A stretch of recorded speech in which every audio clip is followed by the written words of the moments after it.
Hi friends, అందరూ ఎలా ఉన్నారు? బాగున్నారా? అందరూ బాగున్నారా అనుకుంటున్నాను. మరి ఈరోజు దేవుని వాగ్దానంతో నేను మీ ముందుకు వచ్చాను. ఈరోజు దేవుని వాగ్దానము సామెతల గ్రంథము 14వ అధ్యాయము 21వ వచనం. తన పొరుగు వారిని తిరస్కరించువాడు పాపము చేయువాడు, బీదలను కటాక్షించువాడు ధన్యుడు. మరి ఫ్రెండ్స్, ఈరోజు దేవుని వాగ్దానము. మరి ఈరోజు దేవుని వాగ్దానం దేవుడే మాట్లాడాడు అందరూ ఉన్నారు కదా. మరి తన పొరుగు వాడినంట తిరస్కరిస్తాడే, అంటే ఈడే ఉండే పరిమాణుడే చుట్టూ ఎక్కుంటుంటాడే. ఆ వ్యక్తి అట్లా తిరస్కరించిన వ్యక్తి పాపం చేయవాడంట. అంటే పాపం చేసే వాళ్ళే మరి అలా తిరస్కరిస్తారంట. మరి మీరు ఎవరైనా తిరస్కరిస్తారంట. మరి అయితే బీదలను కటాక్షిస్తూ దేవునికి ఇష్టానుసారంగా బ్రతుకుతూ తన పొరుగు వాడిని దేశించగా దేవునికి ఇష్టానుసారంగా బ్రతికేవాడంట ధన్యుడంట. ఇక్కడ చూసుకున్నట్లయితే, ఎందుకంటే పాపం అనేది మనం చేయకూడదు అనమాట.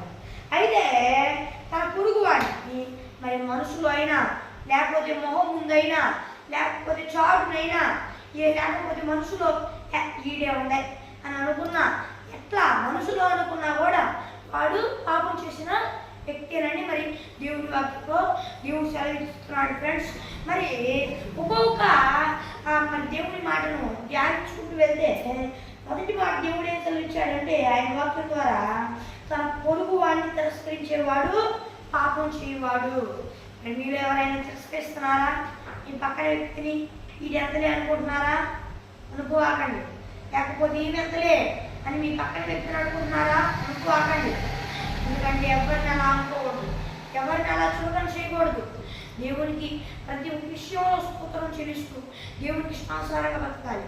మీరు చాలామంది అనుకుంటుంటారు, మీకు చాటునేగా అనేది బాగానే, వాళ్ళ మొహాన్ని ఏమన్నా అంటామా అని చాలామంది అనుకుంటారు. మీరు చాటున అన్నయ్యి, లేకపోతే వాళ్ళ మొహాన్ని అన్నయ్యి, అంతకంటే ప్రాముఖ్యంగా అసలు మీ హృదయంలో అన్నయ్యి దేవుడు మాత్రం క్షమించడు అనమాట. హృదయంతరంగాలను ఎరిగిన దేవుడు ఆయన క్షమిస్తాడు అనుకుంటున్నారా?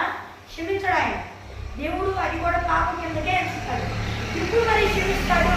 ఇప్పుడు దాకా మేము ఈ విషయంలో తప్పు చేసాం, మరి క్షమించడా దేవుడు అని మీరు అడిగినట్లయితే క్షమిస్తాడు. ఏ సమయాన్ని క్షమిస్తాడు తెలుసా? దేవా క్రీడు క్షమించు అని చెప్పి దేవుని దగ్గర క్షమాపణ అడిగి ఇంకా ఆ పాపాన్ని మానేస్తే అప్పుడు దేవుడు తప్పకుండా క్షమిస్తాడు. మరి ఆయన వాక్యంలో ధ్యానించుకున్నట్లుగా మనం చూస్తున్నాం కదా. మరి ఇప్పటికైనా ఎవరైనా నీ హృదయంలో చివరికి నీ హృదయంలో ఈడెంతలే అని అనుకున్న వాళ్ళు ఎవరైనా ఉంటే అలా అనుకోకండి. ఎవరి గురించి అది పాపం కిందకే వచ్చింది. మీరు పాపం చేస్తే పరలోక రాజ్య వారసులు అవ్వలేరు. పాపం ప్రతి పనులు చేశారు, కానీ దేవుడు ఆయన రక్తంతో మనల్ని విమోచించాడు. ఇప్పటికైనా పాపం చేయకుండా ఆయన సహాయాన్ని పెడుతున్నాం. అయ్యా మాకు సహాయం చేయండి. దేవుని ఇష్టానుసారంగా మనం బ్రతుకుదాం ఫ్రెండ్స్. ఇప్పటికైనా దేవుని ఇష్టానుసారంగా బ్రతకండి. దేవునికి వ్యతిరేకంగా బ్రతకకండి. ఎవరిని తిరస్కరించకండి, పాపం చేయకండి. అలాగే కింద లైన్ని మరి దేవుని మాటను చూసుకున్నట్లయితే, మరి బీదలను కటాక్షించేవాడు ధన్యుడంట. మరి మనం బీదల్ని కటాక్షించాలి. చాలామంది మన చుట్టే చాలా కష్టాల్లో బాధల్లో ఉంటారు. కొంతమంది డబ్బున్న వాళ్ళు అయినా బాధల్లో ఉంటారు. మరి మరి రెండు రకాల పేదలు ఉండాలి మన ముందు. మరి వారి గురించి ప్రార్థించాలి, కటాక్షించాలి. ఎవరైనా ధనం లేక ఇబ్బందులు పడుతుంటే వారికి మనకి స్తోమత ఉన్నట్లయితే వారికి సహాయం చేయాలి. లేదంటే ప్రభువా వారికి నువ్వే ప్రభు చూపించు అని చెప్పి మనం ప్రార్థించాలి. అలాగే రెండో రకం పేదలు మన ముందు ఉంటారు.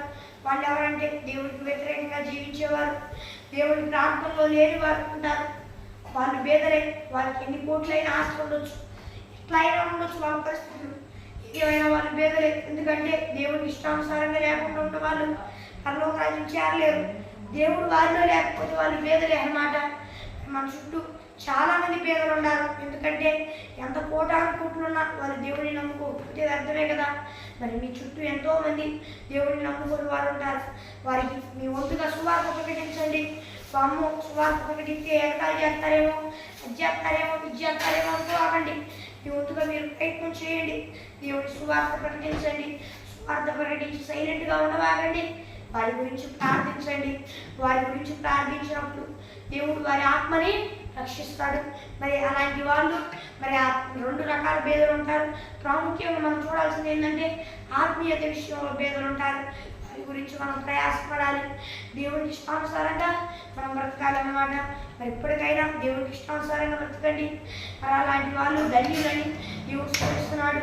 మరి ఏ పాపం చేయకుండా తన పొరుగు వారిని ద్వేషించకుండా మరి ఆత్మీయంగా ఎంతోమంది ఆత్మలు నశించిపోతుంటే వారి కొరకు ప్రార్థిస్తూ ఉండేవారిని ధన్యులుగా చేస్తున్నాడు. ఎందుకంటే ఈ లోక విషయంలో ధన్యత కాకపోయినా మనం ఆత్మీయ విషయంలో చూసుకున్నట్లయితే మీరు ఆత్మీయ విషయంలో దీనులుగా పేదవారిని అంటే ఎన్ని కోట్లున్నా దేవుడు లేకుండా దేవుడికి వ్యతిరేకంగా ఉన్న వారి కొరకు ప్రార్థించండి. అప్పుడు జీవ కిరీటాన్ని పరలోక రాజ్యంలో మీరు పొందుకుంటారు. కాబట్టి ఇప్పటికైనా మరి వారందరి కొరకు దేవుడిని నమ్ముకొని వారందరి గురించి ప్రార్థించండి. దేవుడు పరలోక రాజ్యంలో మీకు గొప్ప బహుమతిని ఇస్తాడు. అలాంటి వాళ్ళు ఎంతో ధన్యులు అన్నమాట. మీరు కూడా దేవునికి ఇష్టానుసారంగా బ్రతకండి. ఇతరుల వరకు ప్రార్థించండి. మీరు కూడా దేవునికి ఇష్టానుసారంగా బ్రతకండి. మరి వాతావరణం చాలా అననుకూలంగా ఉంది. ప్రార్థించండి. దేవుడి పరిచర్య కొరకు దేవుడి పరిచర్యకు సహాయం చేయలాగా మరి లైట్లు ఈ విషయాల్లో మరి దేవుడి కృపలో ఇప్పుడు కరెంట్ ఉంది. మరి దేవుడి కృపలో తీయడం జరుగుతుంది. అందరూ ఈ పరిచర్య కొరకు ప్రార్థించండి. ఇప్పటికైనా నశించిపోతున్న బేదల కొరకు అంటే దేవుడి విషయంలో బేదలుగా ఉన్న వారి కొరకు దేవుడిని తెలుసుకొని వారు ప్రతి ఒక్కరు బేదలే. మరి వారందరి కొరకు ఇప్పటికైనా ప్రార్థించండి. ఆత్మల లక్ష్యంలోకి వచ్చేలాగా మీరు కూడా ప్రార్థన చేస్తూ మీ చుట్టూ మీరు ప్రార్థన కంచెను వేసుకోండి. దేవుడిని అడగండి. అయ్యా నీ అగ్నివర కంచెను వేయ్యా, కాపాడయ్యా మమ్మలను, ఎన్నో ఆత్మలను కాపాడయ్యా అని ఆత్మీయులు ఎక్కడ తగ్గవాగండి. రోజు గంటలు ప్రార్థించండి. ఇనుమో దేవుడు 24 గంటలు ఇచ్చాడు. ఒక 2 గంటలన్నరైనా దశంభాగం చెల్లించడానికి సాయం మినిమం మరి దాంట్లో 10వ వంతు చాలామంది దశంభాగాలు ఇస్తూ ఉంటారు. ఇచ్చిన మరి కొన్ని విషయాల్లో ఇవ్వట్లేదు. మీరు అది ఒక్కసారి గుర్తించండి.